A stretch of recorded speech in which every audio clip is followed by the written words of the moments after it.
Living beings के relation में जो एक दूसरे के प्रति वो मॉडिफिकेशंस लाते हैं लिविंग बींग्स, उसको हम एडाप्टेशन कहते हैं। और इन एडाप्टेशंस का जिस प्रोसेस के द्वारा लॉक स्टेप फैशन में इनका सिलेक्शन होता है दो या दो से अधिक इंटरएक्टिंग स्पीसीज में, उसे हम को इवोल्यूशन कहते हैं। जैसे एक एग्जांपल देखिए कि कोई प्रे है और कोई प्रीडेटर है, तो प्रे में कुछ ऐसा इवोल्यूशन डेवलप करेगा, ऐसा एडाप्टेशन डेवलप करेगा कि वो अपने प्रीडेटर से अपने को बचा सके, और ऐसे एडाप्टेशंस नेचुरल सिलेक्शन के द्वारा सेलेक्ट हो जाते हैं। लेकिन वहीं पर जो प्रीडेटर है वो काउंटर एडेप्टेशंस डेवलप करता है, और उस काउंटर एडेप्टेशन से वो उसको मैच करता है जो प्रे के अंदर एडाप्टेशन डेवलप करता है, जिसके वो अपने प्रे को कैच कर सके। तो प्रे और प्रीडेटर दोनों एक दूसरे के ऊपर सेलेक्टिव प्रेशर इंप्लॉय करते हैं, दोनों एक दूसरे के सेलेक्टिव प्रेशर से गवर्न होते हैं, और दोनों अपने अंदर एडाप्टेशंस डेवलप करते हैं। तो सेलेक्टिव प्रेशर दोनों इंपोज करते हैं, और ये एक तरह से आर्म्स रेस की तरह से है कि जैसे एक कंट्री कोई आर्म डेवलप की तो उसका काट जो है, उसको काटने का तरीका दूसरी कंट्री डेवलप करती है कि भाई इससे हम कैसे अपने को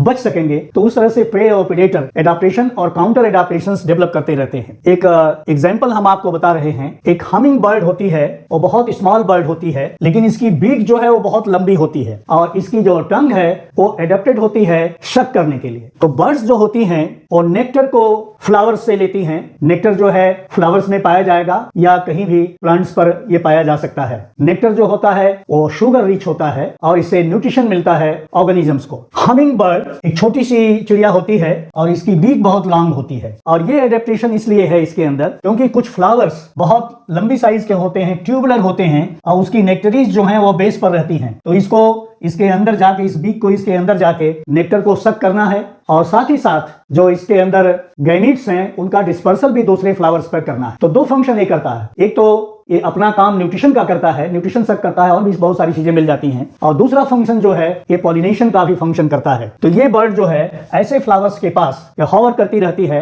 और इसकी साइज बहुत छोटी होती है, इसलिए ये बहुत इजीली इन फ्लावर्स के ऊपर बैठ के इसके अंदर अपनी बीक को डालकर यहां से वो नेक्टरीज से नेक्टर को सक कर लेती है, और इसकी टंग जो है स्पेशलाइज्ड होती है। एक दूसरा एग्जांपल लीजिए, एंट्स और एक ट्री होती है एकेसिया, जो कि लैटिन अमेरिका में पाई जाती है। ये बहुत अच्छा एग्जांपल है को इवोल्यूशन का। इस ट्री के लीफ के कुछ जिसको स्टिपल्स कहेंगे वो मॉडिफाई होते हैं in the form of thorns. ये देखिए लीफ मॉडिफाइड हो गई है, ये इसके स्टिपल्स हैं, और ये पेयर्ड फॉर्म में थॉर्न्स के रूप में ये लीफलेट मॉडिफाइड है। तो जो एंट्स होती है, स्यूडोमिर्मेक्स जो जीनस है, वो इसके अंदर अपना नेस्ट बनाती है, और इन थॉर्न्स के टिप पर बेल्टियन बॉडी पाई जाएगी। ये जो बेल्टियन बॉडीज हैं ये प्रोटीन रिच हैं, इसमें जो न्यूट्रिशन है प्रोटीनेशियस है, और लीफ के बेस पर नेक्टरीज पाई जाएंगी जिसमें नेक्टर रहेगा, और नेक्टर में शुगर रिच रहेगा। तो दोनों चीजें इस एंट को मिलेगी। ये एंट है एक तो इन बेल्टियन बॉडी से, बेल्ट ने इसको डिस्कवर किया था इसलिए इसको बेल्टियन बॉडी कहते हैं। इससे जो है प्रोटीनेशियस डाइट वो लेगी, और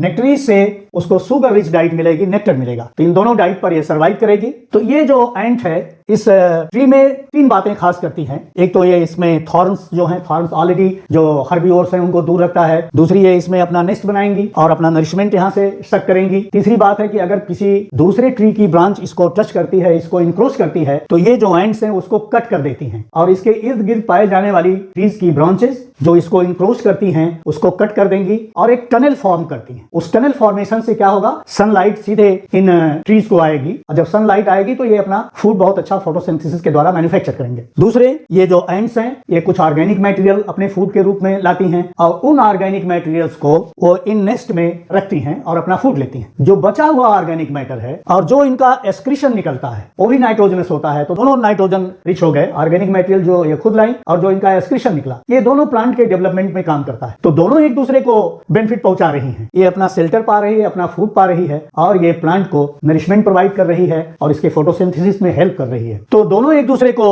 बेनिफिट कर रहे हैं। तो एक ये म्यूचुअलिज्म की श्रेणी में आएगा। हमिंग बर्ड भी जो इन फ्लावर से नेक्टर्स को सक करेंगी और पॉलिन्स को पॉलिनेशन में हेल्प करेंगी दूसरे फ्लावर्स को विजिट करने के दौरान, ये भी म्यूचुअलिज्म का एग्जांपल हुआ। और ये जो एंट्स और एकेसिया ट्री है ये भी जो है म्यूचुअलिज्म का एग्जांपल हुआ। दूसरा जो तरीका होगा को को इवोल्यूशन का या को एडाप्टेशन का, कि कैसे दो स्पीसीज एक दूसरे के करीब जो आती हैं कैसे दोनों एडाप्ट करती हैं एक दूसरे के प्रति। तो कुछ जो प्रेडेटर्स हैं उनमें क्लॉज होते हैं और उनके टीथ जो हैं बड़ी साइज के होते हैं ताकि वो अपने प्रे को ओवरपावर करके उनको कैच कर सके। तो प्रे भी जो है उसके रिस्पांस में कुछ डेवलप करता है, कुछ एडाप्टेशंस डेवलप करेगा और वो एडाप्टेशन उसको मिलता है कि वो अपनी स्पीड को बढ़ा लेता है। उसके पास अच्छी स्पीड होती है तो वो अपने को अपने प्रेडेटर से अपनी अच्छी स्पीड के द्वारा अपने को छुटकारा पा जाता है, पकड़ में नहीं आता है। जो दूसरा तरीका है प्रेडेटर और प्रे रिलेशनशिप का वो है प्रोटेक्टिव कलरेशन। बहुत से ऑर्गेनिजम्स ऐसा कलरेशन डेवलप करते हैं कि अपने को वो बचाते हैं और ये आता है प्रेडेटर और प्रे रिलेशनशिप में। तो वो कौन कौन से तरीके होंगे?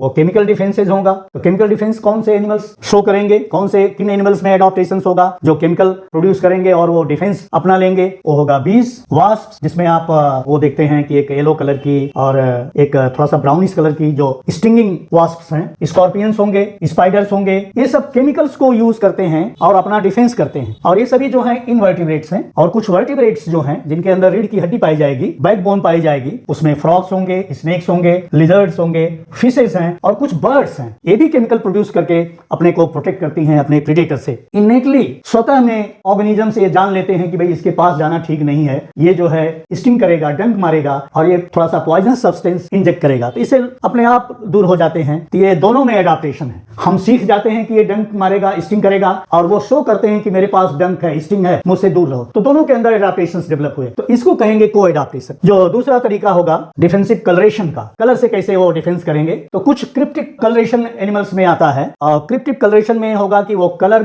ब्लेंड करेंगे अपने सराउंडिंग से, जिस जगह पर वो रह रहे हैं उस सराउंडिंग से अपने कलर को मैच करेंगे और उसके मैच करने की वजह से क्रिप्टिक कलरेशन के कारण वो पहचान में नहीं आते हैं और अपने जो उनके प्रेडेटर्स हैं उनसे अपने को बचा लेते हैं। दूसरा कामोफ्लेज, कामोफ्लेज भी ये इसी कैटेगरी में डिफेंसिव कलरेशन में आएगा और ये जो ऑर्गेनिजम्स होंगे एक ग्रुप में नहीं रहेंगे जिससे कि कोई इनका प्रेडेटर उनको पहचान ले और पूरे ग्रुप को नष्ट कर दे। नहीं, इसलिए ये थोड़ा सा अलग अलग ढंग से रहते हैं, ग्रुप बना के नहीं रहते हैं। तो ये कलरेशन के द्वारा अपने को बचाते हैं, ये एडाप्टेशन इनके अंदर डेवलप करता है। एक इसमें प्रेडेटर और प्रे रिलेशनशिप में मिमिक्री आएगी। मिमिक करना मतलब किसी दूसरे की तरह से लगना, ये मिमिक होता है। इसमें दो तरह की मिमिक्री होगी, एक बेट्सियन मिमिक्री होगी जिसमें एक पैलेटेबल स्पीसीज होगी, पैलेटेबल के मतलब जिसका टेस्ट अच्छा होगा खाने में, और जो दूसरी होगी स्पीसीज और डिसटेस्टफुल स्पीसीज होगी। तो जो पैलेटेबल स्पीसीज होती है वो डिसटेस्टफुल स्पीसीज की तरह से लगने लगती है। तो जिसने एक बार अखाद्य, जिसका टेस्ट अच्छा नहीं है, उसको खा लिया, वो हमेशा पहचानेगा उसी से मिलता जुलता जो ऑर्गेनिज्म होगा, वो ये जानेगा कि ये इडिबल नहीं है। तो इडिबल नहीं है तो उसको वो खाएगा नहीं, तो वो अपने को बचा लेगा। और इसको बेट्स ने डिस्कवर किया था, इसलिए इसको बेट्सन मिमिक्री कहते हैं। दूसरा होगा मुलेरियन मिमिक्री। ये इसमें जो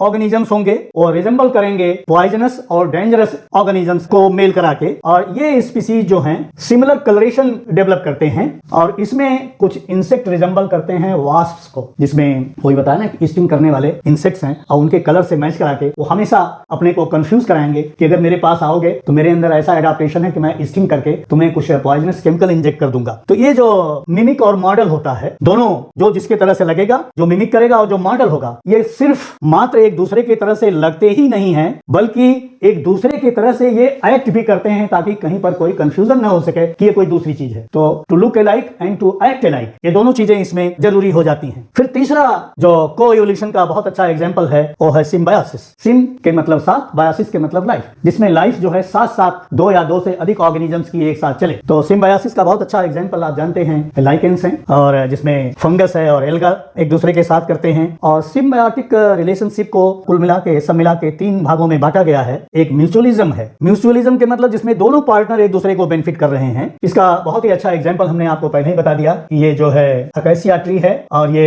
एंट है, जो दोनों एक दूसरे को बेनिफिट दे रही हैं। और ये हमिंग बर्ड है और ये ट्यूबुलर फ्लावर है, जिसमें ट्यूब में यहाँ पर नेक्ट्रीज है और इसकी लॉन्ग बीक जो है यहाँ से निकालती, दोनों एक दूसरे के हिसाब से एडॉप्टेड हैं। म्यूचुअलिज्म का एक और एग्जांपल होगा कि बहुत से कैक्टस होते हैं, उनके फ्लावर्स भी ट्यूबुलर के तरह से होते हैं और हार्ड ट्यूब होती है, तो उनके अंदर से कैसे नेक्टर निकलेगा और पॉलन कैसे निकलेगा। तो जैसे कुछ बर्ड हैं, बैट हैं, कुछ लिजर्ड हैं, कुछ स्मॉल मार्सुपियल्स हैं, ये अपने लंबे स्नाउट को उसके अंदर डाल के वहां से अपना नेक्टर सक करते हैं और पॉलन को एक जगह से दूसरी जगह विजिट करके पहुंचाते हैं पॉलिनेशन के लिए। तो मात्र इंसेक्ट्स ही नहीं पॉलिनेशन का काम करते हैं। बैट जो कि एक मैमल है, बर्ड जो कि एप्स का है, और मार्सुपियल ये भी एक मैमल है। ये सभी जो है पॉलिनेशन का काम करते हैं। तो ये म्यूचुअलिज्म के एग्जांपल में हमने एक दो और अभी आपको जो हमने बताया कि बैट, बर्ड, लिजर्ड, ये सब या मार्सुपियल, ये सब जो है पॉलिनेशन का काम करते हैं और वहां से अपना फूड भी पाते हैं। दूसरा जो होगा कॉमेंसलिज्म का होगा। कॉमेंसलिज्म के मतलब होता है eating at the same table, एक ही टेबल पर खाना। इसमें एक स्पीसीज बेनिफिट प्राप्त करती है लेकिन दूसरी हार्म नहीं पाती है, तो ऐसे रिलेशनशिप को कॉमेंसलिज्म कहेंगे।